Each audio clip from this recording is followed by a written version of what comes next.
والشكر لمن صور حسنا وجمالا فرد صمد عن صفة الخلق بريء رب أزلي خلق الخلق كمالا رب أزلي خلق الخلق كمالا لا زد ولا ند ولا حد لمولى الآن كما كان ولم يلق زوالا الآن كما كان ولم يلق زوالا সবাই মহব্বতের সহিত দরুদ শরীফ পড়ি আল্লাহুম্মা সাল্লি আলা মুহাম্মাদিন ওয়া আলা আলি মুহাম্মাদ কামা সাল্লাইতা আলা ইব্রাহিম ওয়া আলা আলি ইব্রাহিম ইন্নাকা হামিদুম মাজিদ আল্লাহুম্মা বারিক আলা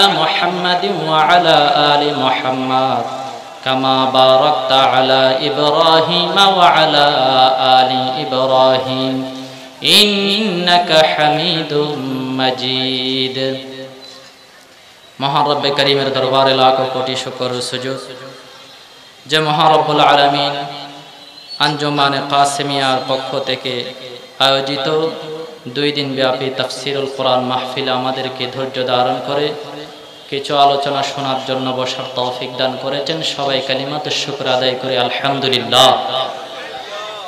আপনারা যে বসতে পেরেছেন এটা নিয়ে খুশি না বেজার? যতগুলো ওয়াজ করার আছে আমার উস্তাদ আমার শাইখ মুফতি শামসুদ্দিন জিয়া হাফিজাহুল্লাহ করেছেন, তারপরেও আমি আধা ঘন্টা সময় আলোচনা করব। এই আলোচনাটুকু যদি শুনেন, আমল করেন বা নাই করেন, লাগাতার 20 ঘন্টা 50 মিনিট নামাজ পড়লে যে সওয়াব পেতেন এই সওয়াব পাবেন। কেমনে? ইবনে মাজার একটা হাদিস এসেছে, 215 নম্বর হাদিস। قال رسول الله صلى الله عليه وسلم يا أبا ذر لا أنت غدو فتعلم بابا من أبواب العلم خير لك মিন আন তুসাল্লি আলফা রাকাআহ। নবীজি সাল্লাল্লাহু আলাইহি ওয়াসাল্লাম আবু যর গিফারীকে বলেন, হে আবু যর, তুমি যদি একটা জ্ঞানের অধ্যায় শিখো, শুনো, উমিলা বিহি আও লাম ইউমাল, আমল করবা নাই করে এটা পরের ব্যাপার। শুধু শুনেছেন, একটা আলোচনা শুনেছেন, একটু খেয়াল করেছেন, রাসূল বলেন 1000 রাকাত নফল নামাজের চেয়ে সেটা উত্তম। সুবহানাল্লাহ। তা 1000 রাকাত নফল নামাজ পড়তে আপনারা পড়ে ঘরের মধ্যে গিয়ে দেখিয়েন 20 ঘন্টা 50 মিনিট সময় লাগবে। 4 রাকাত প্রতি 4 রাকাত যদি 5 মিনিট করে পড়েন 20 ঘন্টা 50 মিনিট সময় লাগবে। তো আধা ঘন্টা আলোচনা শুনে যদি 20 ঘন্টা 50 মিনিট সময় নামাজ পড়ার সওয়াব পান, তাহলে খুশি না বেজার? আমি একটা আয়াত পড়েছি আপনাদের সামনে, সূরা তাহরিমের 6 নম্বর আয়াত এবং সাথে সহিহ আল বুখারীর 1385 নম্বর হাদিস। এখানে কোরআন এবং হাদিসের মধ্যে আলোচনা করা হয়েছে আমরা কিভাবে আমাদের সন্তানকে ভালো হিসাবে গড়ে তুলব। আল্লাহ কি বলেছেন দেখেন, ইয়া আইয়ুহাল্লাযীনা আমানু কু আনফুসাকুম ওয়া আহলিকুম নারা, হে আমার ঈমানদার বান্দাগণ, তোমরা নিজেদেরকে জাহান্নাম থেকে বাঁচাও এবং তোমাদের পরিবার পরিজন তোমাদের সন্তানদেরকে তোমরা জাহান্নাম থেকে বাঁচাও। এখানে আল্লাহ তাআলা বলেছেন শুধু নিজেকে বাঁচালে হবে না, সাথে তোমার সন্তানকেও বাঁচাতে হবে। সন্তানকেও জাহান্নাম থেকে বাঁচাতে হবে। তো বলতে পারেন আমি জাহান্নাম থেকে বাঁচবো কিনা এটা তো গ্যারান্টি নাই, সন্তানকে কিভাবে বাঁচাবো? তার মানে অর্থাৎ আপনার সন্তানকে জান্নাতের রাস্তায় তুলে দিতে হবে। জান্নাতের রাস্তায় কি করে দিতে হবে? ভালো দিক নির্দেশনা তাকে দিতে হবে। এখন আমরা মনে করি মা বাবার হক বলতে শুধু লালন পালন করছি মহাব্বত দিয়ে, অতটুকুই। অথচ আল্লাহ তাআলা যে সমস্ত জীবজন্তু তৈরি করেছেন, সমস্ত জীবজন্তুর মায়েরা তাদের সন্তানকে লালন পালন করে, এটা শুধুমাত্র মানুষের বৈশিষ্ট্য নয়। মেরকাতুল মাফাতিহ একটা কিতাব আছে, বড় একটা মেশকাতের সরা। সেই কিতাবের মধ্যে লেখেন আল্লাহ তাআলা পৃথিবীর মধ্যে যত জন্তু আল্লাহ তাআলা সৃষ্টি করেছেন, পৃথিবীতে যতগুলো জন্তু আছে, কতগুলো জন্তু আছে? বিজ্ঞানীরা তারা 250 বছর গবেষণা করছে, কতগুলো জন্তু আছে শুধু সেটা দেখতে চেয়েছে।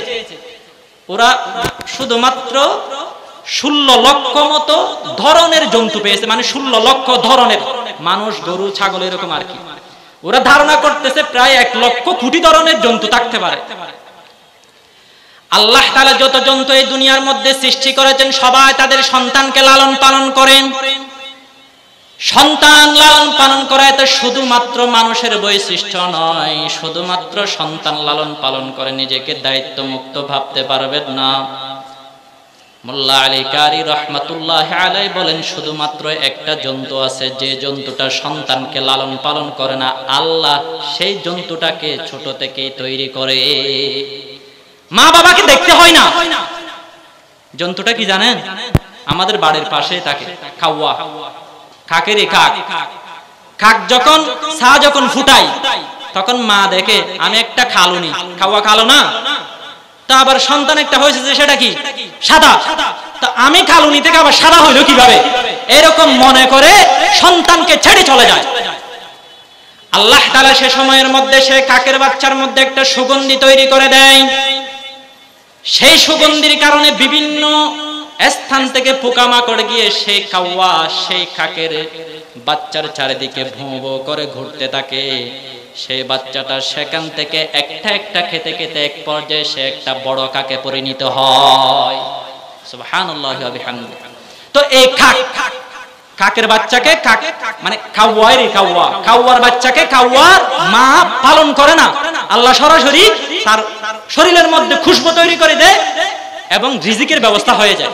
কিন্তু কাক ব্যতীত সমস্ত জন্তু তারা ছোট থাকতে থেকেই তাদের সন্তানকে লালন পালন করে।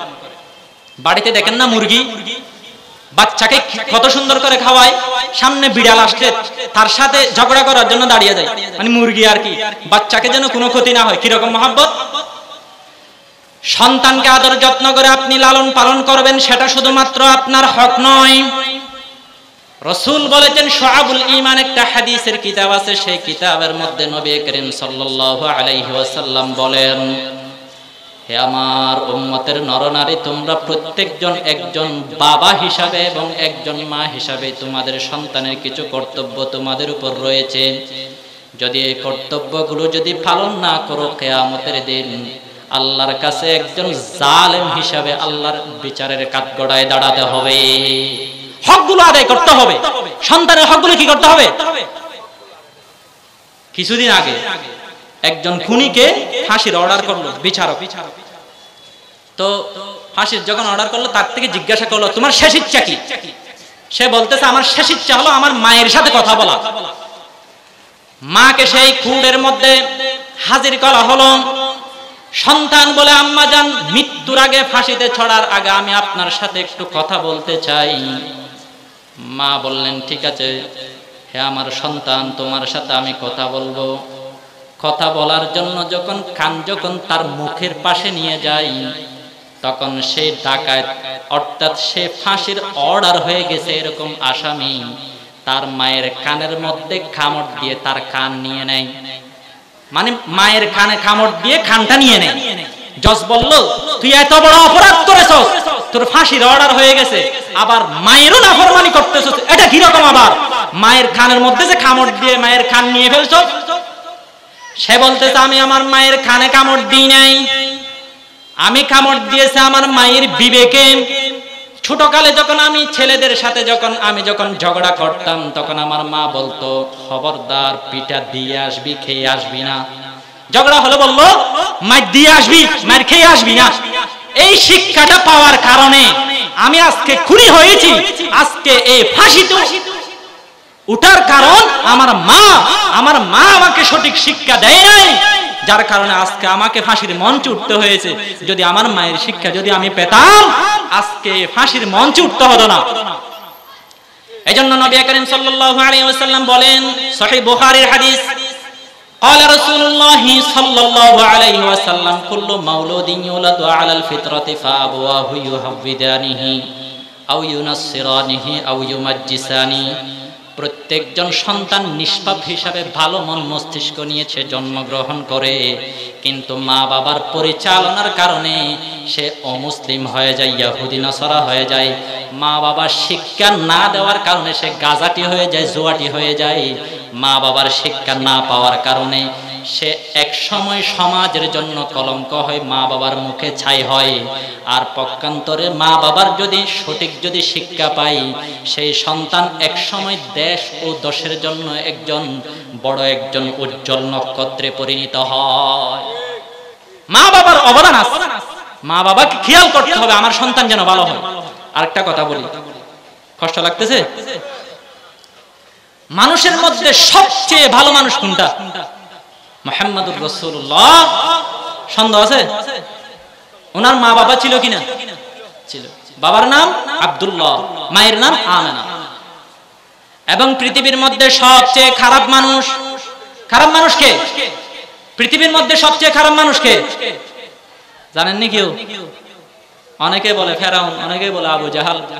আমি একটা বলি, সহিহ মুসলিমের হাদিস এসেছে, মা বাইনা খালকে আদম ইলা ইয়াউমিল কিয়ামা, পৃথিবীর ইতিহাসে সবচেয়ে খারাপ মানুষ হলো দাজ্জাল। সবচেয়ে খারাপ মানুষ কি? আল্লামা তাহের ফাতমি রাহমাতুল্লাহ একটা কিতাব লিখেছেন, বড় একটা কিতাব, মাজমাউল বিহার। সেই কিতাব 4 নম্বর খণ্ড 193 নম্বর পৃষ্ঠার মধ্যে উনি বলেছেন, এই দাজ্জালও একজন মায়ের পেট থেকে জন্মগ্রহণ করেছে। পৃথিবীর সবচেয়ে খারাপ মানুষ এই দাজ্জালও মায়ের পেট থেকেই এসেছে। কিভাবে এসেছে? ইন্না উম্মাহু ওয়ালাদাতহু মাকবুরা, তার মায়ের পেট থেকে আসছে, চামড়ার মধ্যে এক বাচ্চাদানি সহ বের হয়ে গেছে। মানুষ মনে করছে এখানে বাচ্চা দেখা যাচ্ছে না, মানুষ বলতেছে এখানে বাচ্চা নাই মনে হয়। মা বলতেছে এখানে ছিদ্র করে দেখ। যখন ছিদ্র করে দেখলো, দেখতেছে এখানে একটা বাচ্চা আছে। তো দাজ্জালও মায়ের পেট থেকে হলো কিনা? হলো না। পৃথিবীর সবচেয়ে ভালো মানুষ সেও মায়ের পেট থেকে, আবার সবচেয়ে খারাপ মানুষ সেও মায়ের পেট থেকে। রাসূল বলেন, নবী হওয়াতে সেটা আল্লাহর ব্যাপার, এমনি সাধারণ ওলি হওয়া এটা মা বাবার পরিচালনার কারণে হয়। জুনাইদ বুগদাদিও হবে মা বাবার পরিচালনার কারণে, আবার জামানার ফেরাউনও হবে মা বাবার পরিচালনার কারণে। এজন্য সন্তান ভালো হওয়ার জন্য মা বাবাকে আগে উদ্যোগ নিতে হবে যেন আমার সন্তানটা ভালো হয়। আপনি কিভাবে আপনার সন্তানকে ভালো করবেন? ভালো সন্তান কিভাবে আপনি পৃথিবীকে উপহার দিবেন? সাইয়েদুনা উমর রাদিয়াল্লাহু আনহু বলেন, 3টা কাজ করবেন। 3টা কাজ যদি করেন তাহলে আপনার সন্তানটা ভালো হবে। 1 নাম্বার, আইয়ান্তাকি উম্মা, বিবাহ করার আগে থেকে সন্তানের চিন্তা করবেন। বিবাহ করার আগে থেকেই চিন্তা করবেন আমার একটা সন্তান হবে, সেই সন্তানের মা কোনটা হতে পারে।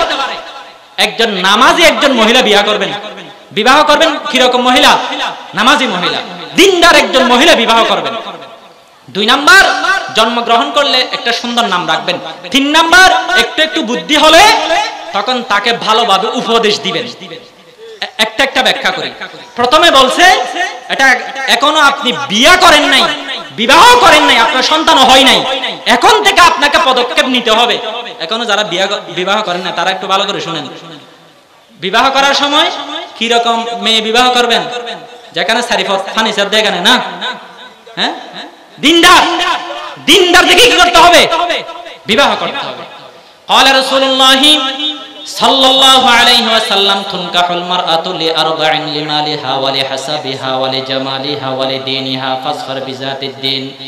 রাসূল বলেন, 4টা কারণে মানুষ বিবাহ করে। বংশ দেখে বিবাহ করে, সম্পদ দেখে বিবাহ করে, সৌন্দর্য দেখে বিবাহ করে, ধর্ম দেখে বিবাহ করে। হে আমার উম্মতের নরনারীরা, তোমরা দিনদারিতাকে প্রাধান্য দিবে। যদি দিনদারিতাকে যদি প্রাধান্য না দাও, তারিবাত ইয়াদাকা, তোমার সেই সংসারের মধ্যে কখনো ফুল ফুটবে না, তোমার সেই সংসার ধ্বংস হবে। এজন্য একজন দিনদার মহিলাকে কি করতে হবে? এখন আমরা যুবকরা বলি, হুজুর মেয়েরা তো খারাপ হয়ে গেছে, তারা এখন দিনদার পুরুষ পছন্দ করে না, টাকাওয়ালা পছন্দ করে। আমি বলি ছেলেরা আরো বেশি খারাপ হয়েছে, কারণ ছেলেরা শুধু সুন্দরীর পিছনে দৌড়ায়, দিনদারি দেখে না। তো ছেলেরা যখন দিনদারি দেখতেছে না, সুন্দরীর পিছনে দৌড়ায়, এই জন্য মেয়েরাও টাকার পিছনে দৌড়ায়, তারা দিনদারির পিছনে দৌড়ায় না। আমরা ভালো হলে মেয়েরা অটোমেটিক ভালো হয়ে যাবে। আর নিসাউ শাকায়েকুর রিজাল, আমরা ভালো মেয়েরা ভালো, আমরা খারাপ মেয়েরাও খারাপ। প্রথমে আমাদেরকে ভালো হতে হবে। একটা বউ আনলে মা বাবা বলে আমার ছেলের বউটা একদম ভালো না, মানে তার ছেলেটা একেবারে নিষ্পাপ, সব দোষ হবে, তার ছেলে দোষ করলেও বউ মার, এরকম দোষ দেখি দেয় না। আপনার ছেলে যদি ভালো হয় আপনার বউমা অটোমেটিক ভালো হয়ে যাবে। আগে আপনার ছেলেকে ঠিক করেন। এজন্য এটা বোঝাতে চেয়েছিলাম, বিবাহ করবেন দিনদারিতা দেখেন। বলতে পারেন হুজুর দিনদারিতা না দেখে বিবাহ করলে কি হয়? রাসূল বলেন তোমার সংসার ধ্বংস হবে। কিভাবে ধ্বংস হবে? এই হাদিস নিয়ে গবেষণা করেছে আমেরিকার বিজ্ঞানীরা। তারা বলতেছে যে মহিলারা ধার্মিক নয়, এরকম যারা মহিলা তাদের মধ্যে 4 ভাগের 1 ভাগ মহিলা এইরকম মন মানসিকতা নিয়ে চলে, যে কোনো সময় তারা সন্তান হত্যা করতে পারবে। এরকম খারাপ মন মানসিকতা তাদের, যারা ধার্মিক না, ধর্ম মানে না, নামাজ দুয়া ঠিক টাইমে পড়ে না। আমেরিকার মধ্যে 21 বছরের গবেষণায় দেখা গেছে 11,000 শিশু তার মায়ের হাতে হত্যা হয়েছে। নাউজুবিল্লাহি মিন যালিক। আপনি যদি বদ্দিন একজন মহিলা বিবাহ করেন, অথবা আপনার ছেলের জন্য যদি একজন বদ্দিন মেয়ে যদি নিয়ে আসেন, তার কাছে যেভাবে তার আগত প্রজন্মের ধর্ম চরিত্র যেভাবে নিরাপদ নয়, আগত প্রজন্মের জান এবং তার স্বাস্থ্য নিরাপদ নয়। অর্থাৎ আপনার সন্তানটা নিরাপদে থাকবে একজন নামাজি মেয়ের কাছে। এখন দেখবেন বাংলা শিক্ষিত, ইংরেজি শিক্ষিতের মধ্যে যারা একটু দিনদার না, ছেলেকে দুধ খাওয়ায় না, তুলা দুধ খাওয়ায়। কেন খাওয়ায়? যে শরীরের গঠন নষ্ট হয়ে যাবে নাকি? দুধ খাওয়ালে শরীরের গঠন কি হয়ে যাবে? নাউজুবিল্লাহ। তো ছেলেকেও মানে নিজের সন্তানকে দুধ খাওয়াতে পর্যন্ত তারা কি করে? কুণ্ঠাসা করে। কেন? দিনদার মহিলা যদি বিবাহ করেন আপনার সন্তানটা হেফাজত থাকবে। দিনদার মহিলা যদি আপনি বিবাহ করেন আপনার সন্তানের দুনিয়াও কল্যাণ হবে এবং আখিরাতেও কল্যাণ হবে। 2 নাম্বার, আপনি যখন বিবাহ করে যখন আপনার স্ত্রীকে ঘরের মধ্যে নিয়ে আসবেন, তখন এরপর আরেকটা হক হবে, যখন আপনি আপনার স্ত্রীর সাথে শারীরিক মিলনের মধ্যে যাবেন তখন একটা দোয়া করবেন, আল্লাহুম্মা বিসমিল্লাহি আল্লাহুম্মা জান্নিবনা শাইতান ওয়া জান্নিবিশ শাইতান মা রাযাকতানা। ও আল্লাহ, এই যে আমার সহবাসের মাধ্যমে যদি কোনো সন্তান হয়, মেহেরবানি করে এই সন্তানকে আপনি শয়তান থেকে হেফাজত করিয়েন। এরকম দোয়া করলে কি হবে? রাসূল বলেন সহিহ বুখারী মুসলিমের হাদিসে, লাম ইয়াদুররুহু শাইতান, শয়তান তাকে কখনো ক্ষতি করতে পারবে না। এত দোয়া না জানলে অন্তত বিসমিল্লাহ পড়ে সহবাস করার আগে কি পড়তে হবে? বিসমিল্লাহ পড়তে হবে। কুল হুয়াল্লাহ। ইমাম গাযালি বলেন সহবাসের আগে যদি কুল হুয়াল্লাহ পড়ে তাহলে সেই সহবাসে যদি সন্তান হয় সেই সন্তান কখনো নাস্তিক হবে না। সুবহানাল্লাহ। এই দোয়াগুলো আমল করবেন তো ইনশাআল্লাহ। এটা একটু ভিতরের মাসালা আর কি।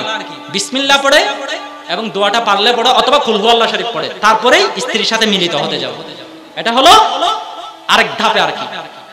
এরপর যখন আপনার সন্তান যখন জন্মগ্রহণ করবে, ডান কানে আযান দিতে হবে এবং বাম কানে ইকামত দিতে হবে।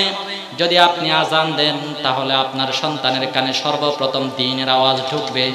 সেই সন্তানের মধ্যে যখন দ্বীনের আওয়াজ ঢুকবে সেই সন্তানটা চরিত্রবান হবে, সেই সন্তানটা আপনার অটোমেটিক আনুগত্য করবে। বাইজিদ বুস্তামি রাহমাতুল্লাহ এরকম বলে ওয়াজে বসছিয়া, আপনারা যেভাবে বসছেন এরকমই। উনি কিছু তো জানতো না, তো ওয়াইজ সাহেব একটা ওয়াজ করছে, ওয়া কাদা রাব্বুকা আল্লা তা'বুদু ইল্লা ইয়্যা, যে আল্লাহ বলছে ইবাদত করবা আল্লাহর এবং মা বাবার সাথে ভালো আচরণ করব। অতটুকু শোনার পর এক দৌড় দিছে বাড়িতে, মাকে বলতেছে আম্মা আমি শুনেছি আল্লাহ নাকি বলছে মায়ের সাথে ভালো আচরণ করতে, আমি আর কোথাও যাব না, শুধু শুধু আপনার খেদমত করব, আর কেউ যেন আপনার কাপড় না ধোয় আমি নিজেই ধুয়ে দিই। সুবহানাল্লাহ। মা পরীক্ষা করতেছে, বলল সন্তান আমার জন্য একটু পানি আনো। পানি আনো বলে চোখ বন্ধ করে ফেলছে।